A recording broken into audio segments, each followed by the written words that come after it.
Everybody, this is my channel, The Fancy Hat Lady Reads. I'm wearing one of my fancy booktube hats, and today I'm bringing you the first BooktubeSFF Babbles topic video of the year, which is nomination ideas for the BooktubeSFF Awards. Now, if you're unaware of the BooktubeSFF Awards, I'll link both the Goodreads group and the website that they have down below, where you can find the nomination form to nominate. The deadline is February 4th, so there are just a couple more days here to squeak those nominations in. I feel a little bad about not getting my nomination ideas video up sooner, so there would be more time between then and the deadline for people to go read the books. But honestly, I don't imagine a whole ton of people are capable of watching some videos with ideas, going out, finding the books, reading the books, deciding whether or not they liked the books, and then going to nominate them in the amount of time between the announcement and the deadline. I know there are people on BookTube who are power readers who do that, but pretending that's the majority of people, I think, is just setting the rest of us up for disappointment in ourselves. So I'm taking an approach to this where it's more just me chatting about what I've read that was published in 2017 that was SFF that falls into the categories that I really liked, and I'm gonna talk about what I'll probably be nominating. I have, for the record, already submitted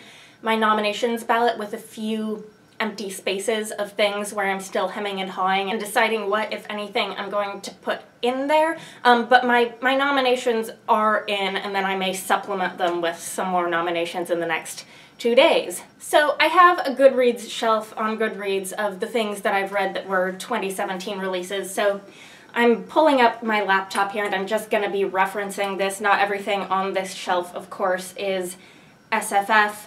Most of it is. And I'm going to mostly be talking about things that I rated 4 or 5 stars. To me, a 3-star rating really isn't strong enough for me to consider nominating that book for anything. For the record, my Goodreads shelf says that I have read 30 things that are 2017 releases this year. This is up significantly from where I was last year reading 2016 releases. But I also haven't included necessarily on this Goodreads shelf works in translation that were published in English for the first time in 2017 but had an original publication date in some other language that was prior to that. So there are a few things that I'll be mentioning in this video that aren't on that Goodreads shelf. It's just something that I'm holding up to help me because I don't have print copies of everything I want to talk about. So I'm going to go a bit out of order with the categories, and I'm going to talk about debut novels first. Now, for me personally, and this is a little odd, I think most of the books that have made a huge impression on me that I'm thinking of in nomination terms here, a disproportionate amount of them are debuts. And because my reading was actually so skewed towards debuts, in terms of the books I've ended up really liking that were published in 2017. Some of these books, as you'll see later, are ending up as contenders in the main categories as well of fantasy and science fiction, which are split into 2 categories this year for BooktubeSFF Awards purposes, because a bunch of debuts have really been my standout 2017 releases of the year. Now, the first one that I'm definitely nominating in the debut category is Amberlough by Lara, Elena, Donnelly. This is the first in what's going to be a trilogy called the Amberlough Dossier. I read it back when it was released, before the sequels had been announced. I got it from the library. This is a very hard-hitting book that still is very entertaining to read. It's set in a non-magical fantasy world that's based on the 1930s and the rise of the Nazis. It's kind of like Cabaret the musical, except more gay and more bloody and violent. There is espionage. This just has such strong hype that I'm super excited to get to nominate it in this debut category because I think it actually is a really strong contender. I think enough people are talking about it that this has a real chance of making it onto that shortlist. And let's be real, last year, like, nothing I nominated made it onto any of the shortlists, because all of the 2016 releases I'd read prior to the nominations last year were, like, really obscure books. This year, I think I have things to nominate that, like, actually stand a chance, and I'm excited about that. The other thing I am personally nominating in the debut category that I think is a little more of a long shot, just because I don't think a whole ton of people have gotten around to reading it yet, even though it has some strong reviews and buzz, is Under the Pendulum Sun by Jeannette Ng. I reviewed a NetGalley copy of this. I'll link my review. This is like a dark and twisty, deeply theological, historical fae fantasy that takes place in Victorian times with missionaries going to the Fae lands to convert the Fae, and it's very atmospheric and very haunting. Now, the other debut I read this year that really does have very strong chances of making it on to that shortlist is The Bear and the Nightingale by Katherine Arden, because this was released at the beginning of the year. It got that hype, and then people have been reading it all year since then, and the sequel is already out. This is just something that a lot of people have gotten around to reading. It was very well marketed, so I think this has a really strong chance of making it onto the shortlist. That said, I think I'm actually going to end up nominating this in the regular fantasy category. Because, as I said, I read so many strong debuts this year that I can't imagine not nominating, that I am spilling them over into the non-debut categories. And I think my rationale could be totally off the mark here. My rationale for this is that of all the debuts that I've read, this is the one that's most popular, and so it may not need my vote in the debut category, and it may actually stand a shot in the regular category. This is all, like, me randomly speculating, though. Like, I am so wrong about predicting what ends up on the BooktubeSFF Awards shortlists, or I have been in the past. But the other debut that I may end up doing that for, not because of the debut category being so strong, even though it is, but because of a lack of books that I have to nominate in science fiction, is Autonomous by Annalee Newitz, which I'm actually still reading. I may nominate this before I finish the book. This is something that I feel bad about. I feel very bad about it, but right now I don't actually have anything to nominate in the adult science fiction category, because the only other 2017 science fiction novel that I read, that I've read so far, has been Artemis by Andy Weir. I did a full review of that, I'll link it, and it's not a book that I think of in award terms. I gave it 3 stars. I had fun while I read it, but it was kind of more fluff and it didn't stick with me, and I only gave it 3 stars, and I'm thinking of, you know, only nominating here things that I gave 4 and 5 stars to, so it's not making that nominations.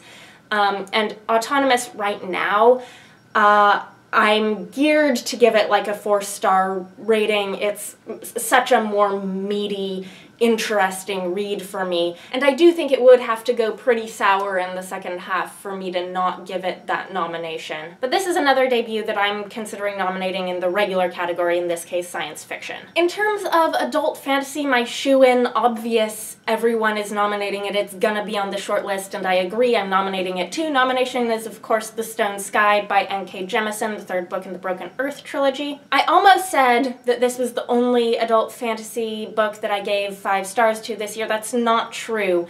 I also gave a sort of trashy, I'm trash for it 5 stars to A Conjuring of Light by V.E. Schwab, but I'm not considering that for nominations because I think it's just not an awards quality type of book. I talked a little more about my feelings on that book and why I give 5-star ratings in my 5-star reads of 2017 video, which I can link that. You can go watch it if you haven't already. So that means that these are probably my 2 fantasy nominations this year, but I read a ton of other fantasy books that I also gave 4 stars to that would be strong competitors that I just don't think have enough you know, popular buzz behind them for my nomination to actually have a chance of getting them onto the shortlist. For example, the sequel to The Bear and the Nightingale, The Girl in the Tower, is out already. It came out in December in the US, so I believe it's eligible, and I also gave that a 4-star rating, but because it's newer and not enough people have gotten to it yet, and also it wasn't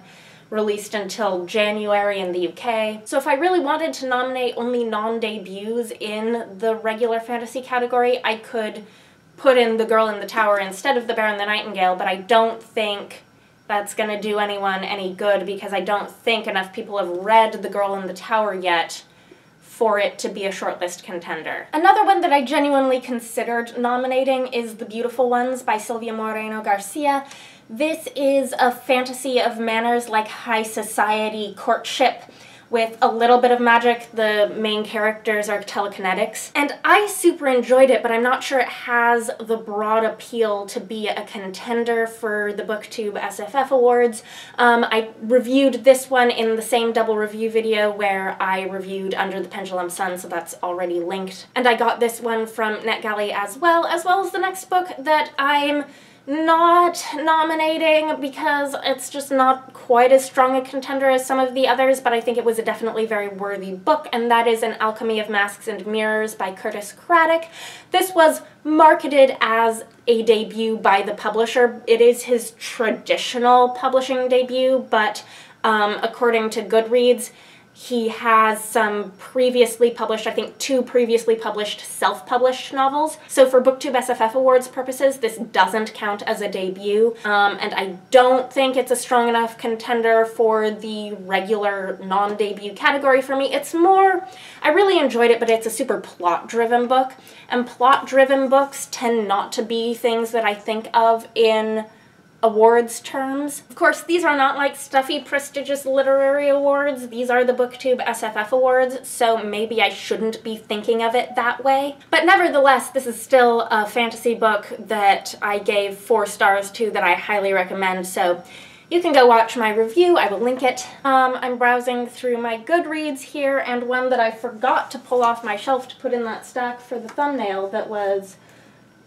a non-debut fantasy that I gave 4 stars to is The Reluctant Queen by Sarah Beth Durst, which is the sequel to The Queen of Blood. It's the middle book in what's going to be a trilogy. I thought this was an improvement over the first book, which was a high 3-star rating for me. I expected from the first book that the second book would probably grow and develop the series in ways that I would like, and it did. But again, I think of this as like a light, fun page-turner type read, so it's not the book that's jumping to mind when I think of awards. But I think that people have actually finally started reading this series.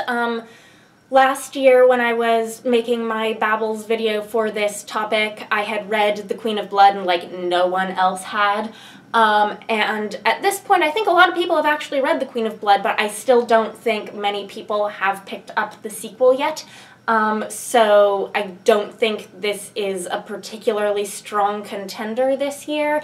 But this is another one that I did really enjoy, and I do recommend this book and this series. I'm going to link my review for this book as well. It was paired in a double review with something, I forget what. So I think I have ramblingly covered my adult fantasy and science fiction recommendations at this point in the video, and I think I get to move on to YA now. Now, so far I've only read like 3 2017 YA releases, which is surprising to me because I usually read more of them as they come out, or at least I have in past years, but one of them was a really strong read for me. Strange the Dreamer by Laini Taylor was a 5-star read for me. I absolutely fell in love with this book. I'd been, you know, sort of worrying that I'd gotten to a point in my reading life where a YA fantasy series wasn't gonna ever hook me like this again, and this book assured me that that was not the case. I'm still totally possible of falling for a YA fantasy series, so this one I am absolutely nominating. The other YA things that I've read so far that were 2017 releases were Girls Made of Snow and Glass by Melissa Bashar-Dust, which I only gave 3 stars to. I was disappointed in some things about the writing of that book.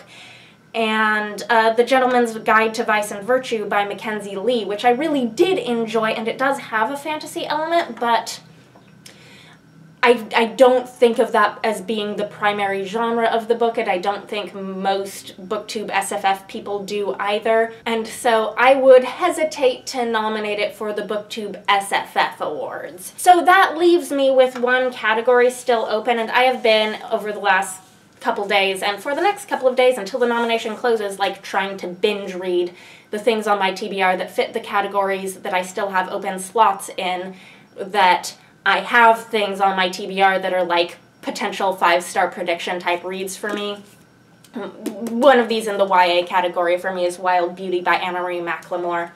I have started reading this. I read a decent chunk of it last night. A decent chunk, that's not a ton of pages, but it's a significant percentage of the book because it's not that long. And at this point, like this early in, I am kind of intoxicatedly in love with this book, which is kind of predictable given how I felt about When the Moon Was Ours, but you never really know because this is only going to be the 2nd book by this author I'd read. So if I can make it like to the halfway mark before the nominations close, I might just add this in as my 2nd nomination. This is one where I feel like it would have to do something really atrocious for me to stop loving it as much as I'm loving it, but I really am not that far into it, but I'm loving it. So, assuming I can get more of Wild Beauty read, I think these are my 2 YA nominations. Both of them just lush, beautiful writing. I love both of these authors' writing, and they're both doing things with YA fantasy. In this case, this is high fantasy, and this one is magical realism, that are so different from the idea of what formulaic YA is. And then let's talk about middle grade. I am disappointed in myself because I had purchased a bunch of middle grade SFF books this year with the intention of having things to nominate. I had gotten a bunch of them out from the library, and then I ended up not reading a ton of them by the time the nominations were announced. Specifically, at the time the nominations were announced, I'd only read 1 middle grade release of the year, and that was The Dreadful Tale of Prosper Redding, which I really didn't like. And so since then, my search for better middle grade of the year has yielded slightly more promising results. I have read Carmer and Grit Book 1, The Wingsnatchers, which I am nominating. I liked it. It was not a perfect book. I can identify flaws with this. I will be doing a review eventually in which I will point out those flaws. For now, I have rated it 4 stars, even though it was really borderline for me. I feel like I've bumped it up to the 4 so that I can justify nominating it, so I will have something to nominate in the middle grade category. But specifically, I really liked the imaginative steampunk fantasy world of this book, and I really liked some of the fae elements that were drawn in as the book went on, like specifically in the second half of the book. There was enough here that I really was a fan of that I am going to nominate this one. It's by Sarah Jean Horowitz. It is a debut, but it's a debut middle grade. I don't know if middle grade is eligible in the debut category. I know YA is, but anyhow, I don't think any debut middle grade has actually a chance in the debut category, even if it is eligible, so I don't see the point. And then the other book I would dearly like to finish or get far enough to have, you know, some conclusive opinions on by the time the nominations close. This was one of my most anticipated releases of 2017. It's one of those books that I bought as soon as it was released, and that is The Glasstown Game by Katherine and Valente. This is about the Bronte siblings as children ending up on a fantastical adventure. And again, I'm just a few chapters in here, and so far it is wonderful. It's a little less flowery in the language than the Fairyland books, but it is also significantly longer than the Fairyland books, and the writing is still dense enough that this is a little bit of a slow read, so I'm just crossing my fingers I'll get through enough of this book in time to nominate it, because this is really like one of those books where I, having not read it and just, like, anticipating the book, part of me was thinking if this doesn't get nominated for the BooktubeSFF Awards in middle grade, like, I'm gonna burn everything down, because we were all disappointed in the middle grade category last year. That's not a secret. And so I will be really disappointed if I can't get far enough in this book to justify nominating one of my most anticipated releases of 2017 in the middle grade category. As for short fiction, I really haven't been reading short stories published in 2017 over the past year. Most of my short fiction reading has been in collections and anthologies, and most of those stories were not published in 2017, even if the collections were. So I'm going with novellas this year. And I know that that kind of sucks that, you know, it would be great if those short stories that are shorter to read, that are free to read online, were getting more buzz. But right now, I'm nominating novellas, and I'm going to be talking about novellas. So my absolute top nomination for the short fiction category is Binti Home by Nnedi Okorafor. This was a 5-star read for me. I absolutely loved it. It is the sequel to Binti. I have talked about this book so extensively on my channel, I don't feel like I need to rehash that right now. And then the other thing I am nominating is River of Teeth by Sarah Gailey, which I read in December, and I'm going to be reviewing it at some point. This is an alt history hippo western is how I'm generally describing it. And it is both a book that I really, really liked and one that I think is a strong contender just because of the amount of booktube hype that it's gotten. This is one that I would have never even thought to pick up, except that so many people on booktube were reading it and loving it. So I think between these two, I'm nominating two things that I really, really liked that I think actually have a chance. Gosh. Things that actually have a chance. And then the reason these other two that I have aren't my top nominees, even though they were absolute 4-star reads for me, same with River of Teeth, is that they, I think, have less of a chance. First, we have The Refrigerator Monologues by Katherine and Valente, which I think qualifies as a novella. And then also, I have Passing Strange by Ellen Klages. I really liked both of these. I gave them both 4 stars. If you're looking for something to read and nominate here in the next couple days, you might be able to squeeze one of these two in. So they are books that I am strongly recommending. I don't think either of them are making my ballot, though, because I can only nominate 2. And then we only have the graphic work category. This is a category that I am, like, actually really into, sort of for the first time, because over the last year and a half is when I've actually started getting into graphic novels. I've had to find sort of my niche in graphic novels because a lot of mainstream comics just don't appeal to me. And I feel like I've found it now, and I'm happy, or at least I've started to find recommendations of lots of things I want to read. So the first thing I'm nominating is the first volume in a manga series, and that is The Girl from the Other Side, Volume 1 by Nagabe. I read both volumes 1 and 2 in 2017.